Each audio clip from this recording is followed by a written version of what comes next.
표적과 아들이라는 증거. 없는 하나님, 못하는 하나님 시리즈 이제 두 번째입니다. 없는 하나님이라는 얘기는 사람이 버릴 수 없는 하나님. 못하는 하나님이라는 얘기는 사람을 버리지 못한 하나님. 하나님과 사람은 운명 공동체로 하나가 되어서 하나님의 목적을 이루어가는 것이지, 사람 따로 하나님 따로 그렇게 해서는 하나님의 목적이 이루어지지 않는 거죠. 아버지는 생명을 주 아버지라고 증명하시고, 아들은 순종으로 그분의 아들임을 증명한다. 많은 기독교인들이, 교회 다닌다고 하나님 믿는다고 하는 사람들이, 그리고 교회들이, 교회의 지도자들이, 그리고 기독교가 국교인 나라들이 빛과 소금의 역할을 감당해야 될 하나님의 아들들이 빛과 소금으로 이 세상을 밝히고 썩지 않게 해야 되는 교회가 하나님의 말씀을 벗어나 버리고 하나님의 말씀대로 하지 않기 때문에, 오히려 하나님의 말씀과 반대로 죄를 많이 짓기 때문에 이 지구가, 이 세상이, 인류가 이 고통을 당하고 있는 것입니다. 그래서 하나님께서 요즘은 어떻게 세계를 운행하고 계시는가? 하나님께서 대한민국을 어떻게 운영하고 계시는가? 그래야 자기 삶이 보입니다. 자기 위치가 보이는 거예요. 숲도 보고 나무도 보고 그래야 정확히 상황을 파악할 수가 있는 것이지, 근시안적으로 자기 눈앞의 이익만을 쫓아서 자기 문제에만 잡혀 있으면은 하나님의 큰 그림 안으로 들어갈 수가 없어요. 하나님의 큰 그림도 보고 자기 삶을 돌아보기도 하고, 그런 가운데 하나님과의 커뮤니케이션이 원활하게 이루어지고 하나님의 마음을 오해하지 않게 된단 말이에요. 정확한 세계 정세가 지금 어떻게 흘러가고 있는지를 살피는 것이 굉장히 중요해요. 이게 12지파 중에서 이사갈의 은사거든요. 이사갈의 은사는 시세를 파악하는 눈을 가진 지파예요. 이사갈. 이 시세와 정세를 하나님의 관점에서, 우리 아버지의 말씀의 관점에서 파악하고 가는 게 굉장히 중요해요. 그러면 쓸데없는 고민에 빠지지 않고 쓸데없는 기도하지 않게 되는 거예요.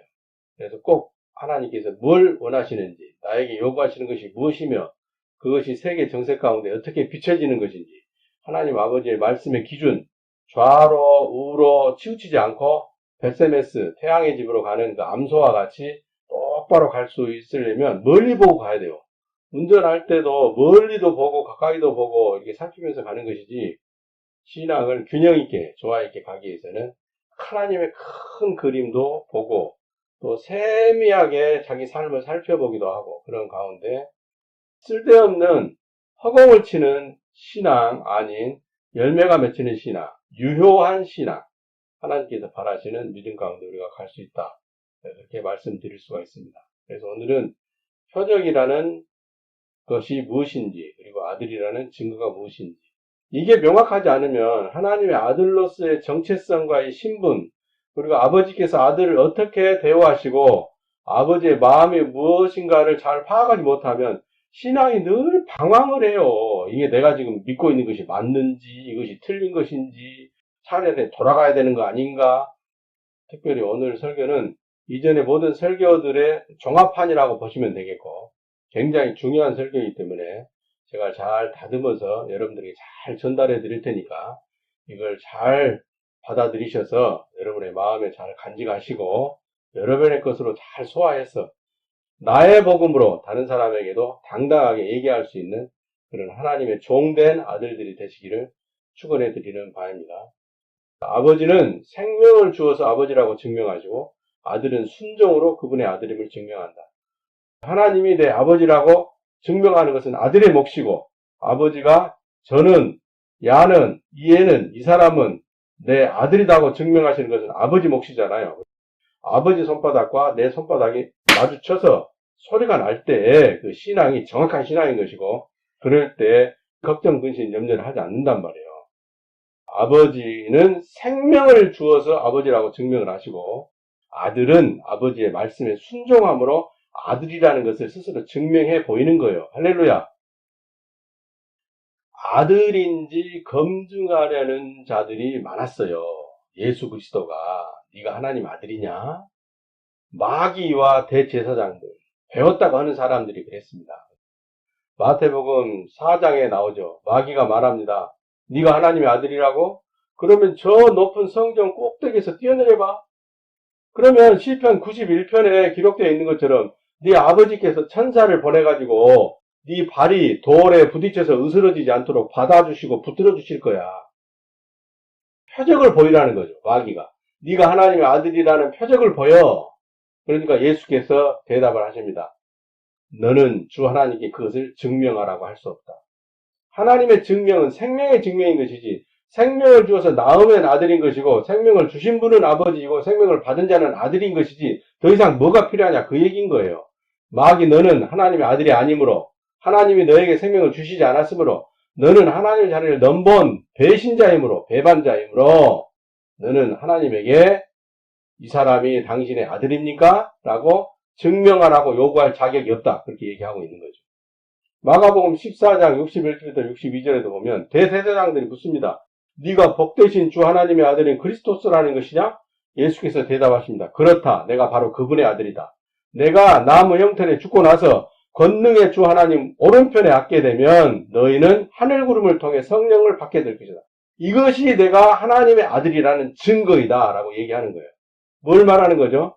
내가 하나님의 아들이라는 증거는 나에게 생명을 주신 그 아버지의 명령에 순종하여 온 세상 죄인들의 죄를 지고 십자가의 죽음으로 내가 그분의 아들이라는 걸 증명해 보이는 거야. 이걸 얘기하는 거예요. 그렇게 돼야만이 아버지께서 이루고자 하시는 죄인들의 구원이 이루어지는 것이니까. 그래야만이 사람들이 믿음으로 성령이라는 선물을 통해 하나님의 아들로 바뀔 수가 있는 것이니까. 새로 태어날 수가 있는 것이니까. 이걸 예수 그리스도가 얘기하고 있는 것입니다.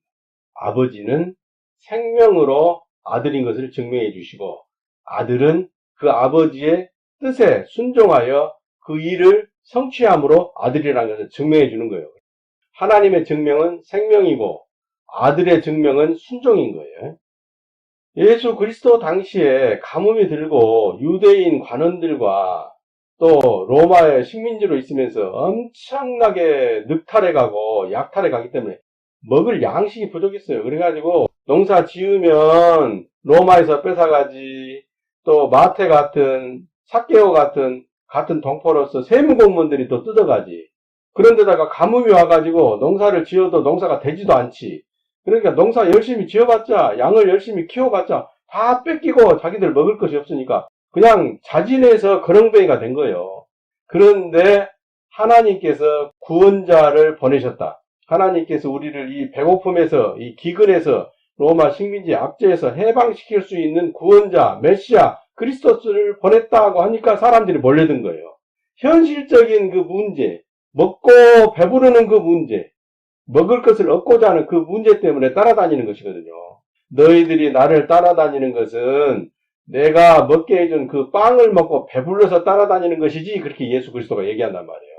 요한복음 6장 30절부터 35절까지 중요한 부분만 요약을 했습니다. 그들이 다시 예수께 물었다. 그러면 랍비께서 보이신 그 표적, 빵을 나눠 먹인 그 일이 우리가 랍비를 믿게 하는 일입니까? 무슨 다른 일은 없는가요? 이거 말고 더 큰 표적을 보여주세요 하고 요구하는 거죠. 우리 조상들은 광야에서 만나를 40년 동안이나 먹었답니다. 하늘에서 빵이 내리게 해서 그들이 먹을 수 있게 했다고 기록되어 있지 않습니까? 그러니까 주 하나님께서 주시는 빵은 너희들이 먹고 배부르는 그런 빵이 아니야 라고 예수가 설명하는 거예요. 주 하나님께서 영원한 생명으로 나와서 모든 사람에게 생명을 줄 수 있게 하는 일을 맡긴 그 사람을 보고 영원한 빵이라고 말하는 거야.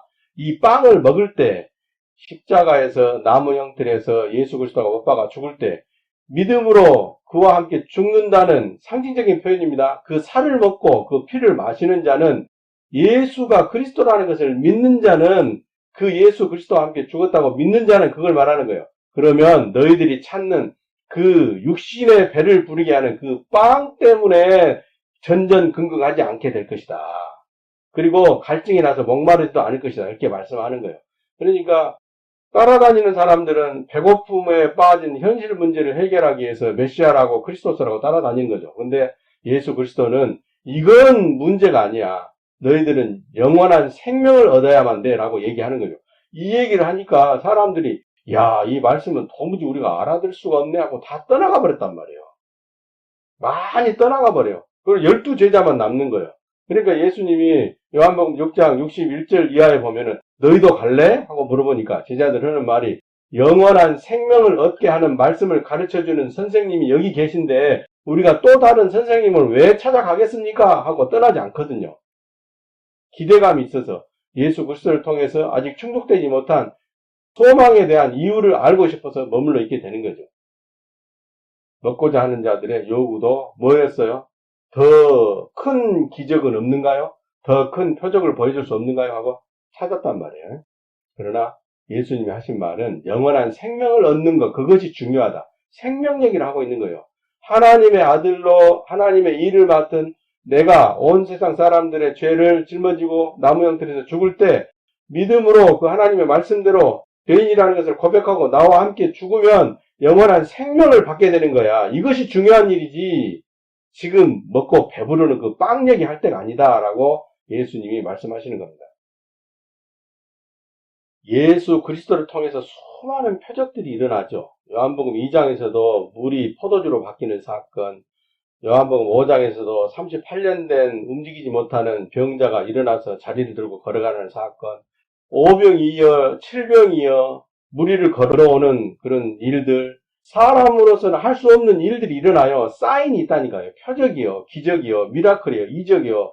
이런 것들은 그 자체로서 어떤 의미를 가지고 있냐면 예수가 하나님의 아들이신 하나님의 일을 맡은 하나님의 어린 양인 그리스도이심을 믿게 하려는 것이지 달을 가리키는 손가락이지 달이 아닌 것이거든요. 그러니까 생명을 얻게 하려는 목적으로 영원한 생명을 사람들에게 주기 위해서는 예수가 그리스도라는 것을 믿게 해야 되기 때문에 그렇게 하기 위해서 맛보기로 보여주는 거예요. 맛보기로. 유인하는 거죠. 꼬셔내는 거예요. 하나님 아버지 앞으로 불러내는 거예요. 예수 그리스도의 나무 형태의 죽음으로 초청하는 거예요. 표적은 그런 의미를 갖는 것이지 표적 그 자체가 하나님이심을 증명하고 하나님께서 내 아버지라는 건 증명하는 건 아니에요. 내 병이 안 나오면 하나님이 창조주가 아닙니까? 그건 아니잖아요. 내 문제가 해결되지 않으면 아버지가 내 아버지가 아닌 거예요? 그건 아니잖아요. 그래서 이 표적은 생명을 얻게 하려는 목적으로 맛보기를 보여주는 거예요. 유인책인 거예요. 그런데 이 표적과 이런 증거들은 영생을 얻게 하는 말씀인데 사람들은 유대인의 제사장들은 배고픈 사람들은 예수한테 계속 표적만 보여주라는 거예요. 표적만. 다른 기적은 없는가요? 더 큰 기적은 없어? 네가 하나님의 아들이라는 더 큰 증거가 있냐고. 생명이 증거인데 생명을 주신 분은 아버지이고 생명을 받은 자는 아들인데 그거 외에 더 큰 증거가 뭐가 있겠냐고요.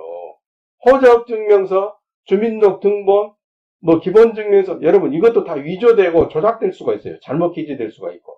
중요한 것은 DNA인 거예요. 성령이란 말이에요. 영원한 생명인 거예요. 영원한 생명, 성령, DNA를 받기 위해서는 뭐 해야 되는 거죠? 하나님의 말씀대로 죄인이라고 인정하고 하나님의 어린 양인 예수 그리스도와 함께 죽었다고 믿는 거예요. 그러면 생명을 얻는 거거든요. 그러면 아들이 되는 거예요.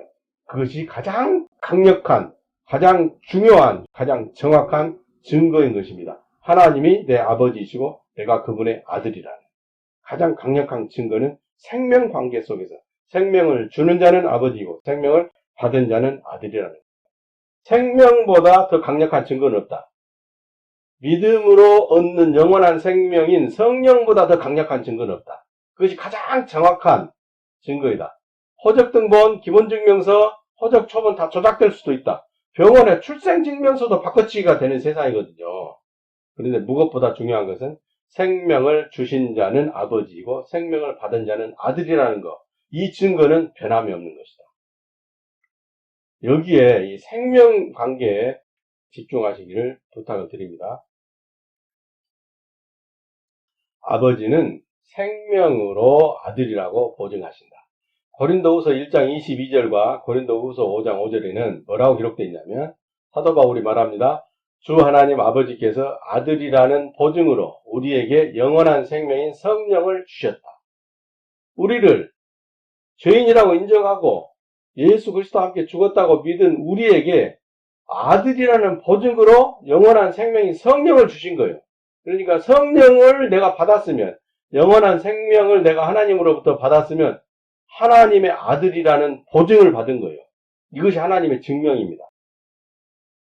요한일서 5장 10절부터 11절에도 뭐라고 기록되어 있냐면 주 하나님의 말씀에 따라 자기가 죄인임을 자백하고 그리스도와 함께 믿음으로 죽은 자는 자기 안에 주 하나님께서 주신 증거가 있다. 어디에 있다고요? 안에 있다고. 자기 안에. 밖에 있는 게 아니에요. 생명이라는 증거는, 하나님의 아들이라는 증거는 안에 있는 거예요. 근데 안에 증거를 받기 위해서는 어떻게 해야 되는 거예요? 자기가 죄인임을 자백하고 그리스도와 함께 믿음으로 죽은 자가 되어야만이 그때 하나님께서 우리 안에 영의 성령, 영원한 생명인 성령을 주신단 말이에요. 그러나 주 하나님의 말씀을 믿지 아니하는 자는 주 하나님을 거짓말쟁이로 만드는 것이다. 그것은 주 하나님께서 그 아들 예수 그리스도에 관하여 말씀하신 그것을 믿지 않기 때문이다. 그리고 증거는 바로 주 하나님의 말씀을 믿는 우리에게 영원한 생명을 주신 것이며 또 이 생명은 주 하나님께서 예수 그리스도 안에 주신 영원한 생명과 같은 것이다. 예수는 첫 번째 아들이고 예수 그리스도로 말미암아 죄인의 고백과 함께 죽음을 청산해버린 저와 여러분은 그 뒤에 생명을 얻은 자들이기 때문에 예수 그리스도 뒤에 얻은 하나님의 아들들이라는 거죠. 그러니까 맏아들은 예수 그리스도, 우리는 그 뒤에 동생들이라는 얘기예요. 그래서 고린도전서 8장 6절에도 하나님 한 분에게서 예수 그리스도가 나왔고 예수 그리스도로 말미암아 구원을 얻은 우리도 하나님 아버지께서 낳은 아들이다. 그걸 고린도전서 8장 6절에 얘기하고 있고 로마서 8장 29절에도 히브리서 2장 11절에도 서로가 형제간이라고 말하는 것이 전혀 문제가 되지 않는다. 고린도전서 8장 6절, 로마서 8장 29절, 히브리서 2장 11절 이 말씀 잘 기록해 놓으시고 나중에 찾아보시기를 부탁드립니다. 예수 그리스도도 성령을 하나님으로부터 받았기 때문에 하나님의 아들인 것이고 우리도 하나님께서 믿음으로 말미암아 성령을 선물로 주셨기 때문에 영원한 생명을 얻은 하나님의 아들인 것이다. 아멘. 아버지는 생명을 주셔서 아들로 낳으셨기 때문에 그 낳은 아들을 그냥 방치해두지 않습니다. 우리의 아버지이시기 때문에 생명을 주신 분이기 때문에 우리를 양육하셔요. 양육. 하나님의 말씀에 아버지 일에 아버지 뜻에 순종할 수 있는 그 일을 이루어 가시는 것이 하나님 아버지의 몫이거든요. 그래서 히브리서 5장 7절부터 8절까지도 그리스도는 이 세상에서 육체가 있는 사람으로 사는 동안에 자기를 죽음에서 건지실 수 있는 주 하나님께 큰 소리로 눈물과 함께 간구와 청원을 드렸고 주 하나님께서 그 아들을 경외하는 마음을 받아주시고 그 간구하는 것을 들어주셨다. 그리스도는 주 하나님의 아들이었지만 순종을 배워서 고난을 담당하는 책임을 다한 것이다. 순종은 책임을 감당하게 하려고 하나님께서 양육하시는 방법인 거예요. 고난의 쓴잔, 죽음의 쓴잔, 나무 형틀에서 온 세상 죄인들의 죄를 뒤집어 쓰고 사망을 해결해야 되는 그 책무를 맡은 그리스도인 하나님의 아들인 예수 그리스도가 아버지 할만하시거든 이 잔이 내 앞에서 지나가게 하옵소서 하고 3번이나 눈물과 함께 간구와 청원의 기도를 드렸지만 하나님께서 허락하지 아니하시고 아니야 이것은 네가 감당해야 될 네 직분이고 책임이야 라고 했기 때문에 순종을 통해서 그 고난을 담당하신 거란 말이에요. 이와 똑같습니다. 하나님의 아들이 된 저와 여러분들도 예수 그리스도처럼 히브리서 12장 6절부터 14절까지 친아버지이신 하나님의 아들이기 때문에 징계를 통해서 아들로 받아들인다. 징계를 통해서 하나님의 아들임을 증명하신다. 하나님의 아들인데도 불구하고 죄를 짓고 있는데 내비두면 그 하나님 아들 아닌 거예요. 그 마귀 자식인 거예요. 마귀 집안 사람인 거예요. 근데 하나님의 아들은 하나님께서 반드시 계명을 어겼을 때, 죄를 지었을 때, 하나님의 뜻에 순종하지 않았을 때 매를 드신단 말이에요. 이 매가 아프고 또 힘든 것이지만은 참아내야 되는 것은 하나님 아버지께서 나를 아들로 대우하시기 때문에 올바른 삶을 살아내라고 하나님의 영광을 드러내는 아들의 삶을 살아내라고 복음의 제사장으로서의 여호와의 봉사자로서의 영혼을 사랑하는 하나님 아버지의 구원의 역사에 참여하는 그 아들이 되라고 매를 드시는 거죠. 그러므로 아버지의 징계를 받지 않는 아들은 없다. 친아버지이기 때문에 친아들인 나를 징계하시는 것이다. 징계는 누구나 받는 것인데 징계를 받지 않는 것은 아버지와 아들의 관계가 아니기 때문에 징계를 안 하는 것이다. 그러므로 범죄했을 때 징계를 받는다. 아버지께서 나를 사랑하시는 아들인 것이구나 하고 증명해 보여주시는 거예요. 아멘. 생명이 아들인 것을 증명해 주시고 징계가 아들이라는 것을 증명해 주시는 거예요. 누가복음 4장 4절에 보면 이 세상 온 천지 이방인들 불신자들은 마귀한테 다 넘겨져 버렸어요. 그래서 하나님하고는 법적으로는 아무 관계가 없습니다. 다만 그들도 고난을 통해서 하나님 아버지 앞으로 불러내시려고 하나님이 일하시고 계시지만은 우리를 통해서도 일하고 계시지만은 마귀에게 넘겨준 마귀 집안 자식들을 하나님께서 직접 매를 드시지 않다니까요. 마귀 나라의 법에 따라 세상 법에 따라 도덕과 양심의 법에 따라 징계를 받는 것이지 이걸 구분을 잘 할 줄 알아야 됩니다. 하나님의 나라에 들어온 하나님의 아들은 하나님 아버지께서 양육하시기 위해서 훈육하시고 징계하신다. 그러므로 훈육받고 징계받을 때 할렐루야 내가 아버지의 아들인 것이 분명하군요. 감사합니다 아버지 땡큐 해야 될 줄로 믿습니다. 세 번째로 아버지는 약속을 지키시고 아들이라고 보증하셔요. 잠언서 25장 21절부터 22절까지 보면은 내 원수가 배고파 하거든 식물을 먹이고 목말라 하거든 물을 마시게 해라. 이렇게 하는 것은 피인 숯은 발갛게 달구어진 숯을 그 원수의 머리에 놓는 것과 같은 것이고 그러면 여호와께서는 너에게 상을 주신다. 원수를 사랑하라고 얘기하잖아요. 마태복음 5장에서. 원수가 배고파 하거든 방치하지 말고 오히려 갖다 먹이고 목말라 하거든 방치하지 말고 물을 마시게 하라는 거죠. 이방인을, 불신자를, 가난한 자를, 죄인들을 섬기는 것은 우리 하나님 아들들의 기본 책무예요. 그때 우리 하나님께서 뭘 주신다고요? 약속하신 상을 베풀어 주신다. 말라기서 3장 10절에도 얘기합니다. 만군의 여호와가 이르노라 너희의 온전한 11조를 나의 집에 나의 창고에 들여서 양식 있게 하고 그것으로 나를 시험하여 내가 하늘문을 열고 너에게 복을 쌓을 곳이 없도록 붙지 아니하나 보라. 드릴 때 갚음이 있는 것이고 구워드릴 때 돌려받음이 있는 거예요. 다른 모든 거는 하나님을 시험하지 마라 그러거든요. 하나님 테스트하지 마라. 재정적인 분야에 있어서만큼은 복을 쌓을 것이 없도록 붙지 아니하나 시험해보라 이렇게 얘기하는 거예요. 시험해보라. 고린도후서 9장 6절부터 13절까지도 씨를 뿌리는 자에게 풍성하게 열매를 맺게 하시는 거예요.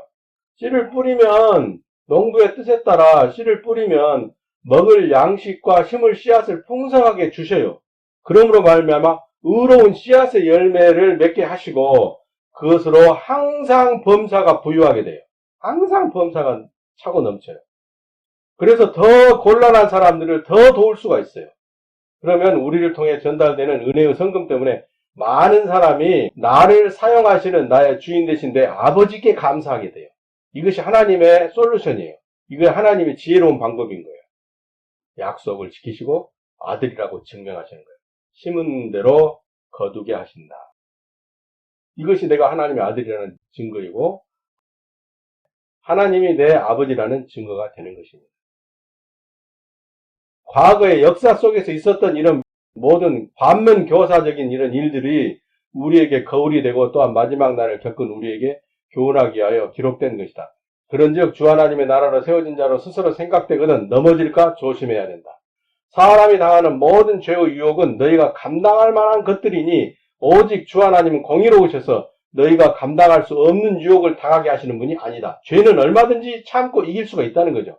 혹시 너희가 죄의 유혹을 당할 그때 그것들을 상대할 말씀을 생각나게 해주셔서 너희가 능력있게 그 죄들을 이기도록 하신다. 그러므로 내 사랑하는 형제들아 험악한 대로 끌려가는 죄에 굴복하는 일이 없도록 해라. 요한복음 14장 26절에 너희를 보호하시고 은혜를 주시며 친히 가르치시는 주 하나님 곧 내 아버지께서 내가 그리스도라는 것을 믿고 나와 함께 믿음으로 죽은 너희에게 성령을 주시면 그때부터는 너희도 나와 같은 주 하나님의 아들이 되어 아버지께서 모든 것을 가르치시고 또한 내가 너희에게 가르쳐 말한 주 하나님의 모든 말씀을 생각나게 하실 것이다.